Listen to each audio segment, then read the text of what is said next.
એક નાનકડા અને સુંદર ગામમાં એક મોટું લીમડાનું ઝાડ હતું. આ ઝાડ પર ચીકુ નામનું એક માયાળું કબૂતર રહેતું હતું. તે આખો દિવસ આકાશમાં ઉડતું અને ચણચણતું. તે ખૂબ જ શાંત અને મળતાવળું હતું. આ જ ઝાડની નીચે આવેલા એક ઘરના આંગણામાં કિટ્ટી નામની એક નાની, ક્યૂટ અને તોફાની બિલાડી રહેતી હતી. સામાન્ય રીતે બિલાડી અને પક્ષીઓ દુશ્મન હોય, પણ કિટ્ટી અને ચીકુની વાત કંઈક અલગ જ હતી. એક અજાણી દોસ્તીની શરૂઆત. એક દિવસ ઉનાળાની બપોરે ભારે પવન ફૂંકાયો. ચીકુ ઝાડની ડાળી પર બેઠો હતો, પણ પવનના ઝાપટાને કારણે તેનું સંતુલન બગડ્યું અને તે નીચે આંગણામાં આવી પડ્યો. તેની પાંખમાં સામાન્ય ઈજા થઈ હતી, એટલે તે ઉડી શકતો નહોતો. બરાબર એ જ સમયે કિટ્ટી ત્યાં આવી પહોંચી. ચીકુ ડરી ગયો અને તેને લાગ્યું કે આજે તો તેનો અંત નક્કી છે. તેને ડરથી આંખો બંધ કરી દીધી.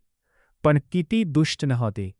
તેને ચીકુને નુકસાન પહોંચાડવાને બદલે તેની પાસે જઈને ધીમેથી પોતાની જીભ વડે તેને સાફ કરવા માંડી અને મ્યાઉ મ્યાઉ કરીને તેને સાંત્વના આપવા લાગી. તે દિવસથી બંને વચ્ચે એક અનોખી દોસ્તી થઈ ગઈ.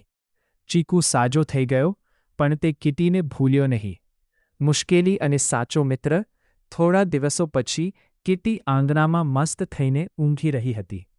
તે જ સમયે ગામનો એક રખડતો મોટો કૂતરો આંગણામાં ઘૂસી આવ્યો.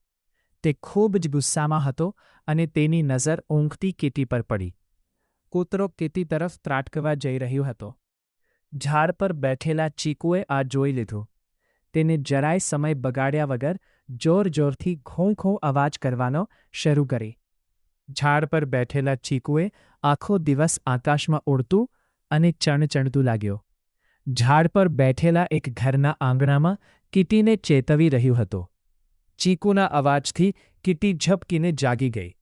સામે કૂતરાને જોઈને તે તરત જ સ્ફૂર્તિથી દોડીને નજીકના થાંભલા પર ચડી ગઈ. કૂતરો ભસતો ભસતો ત્યાંથી ચાલ્યો ગયો.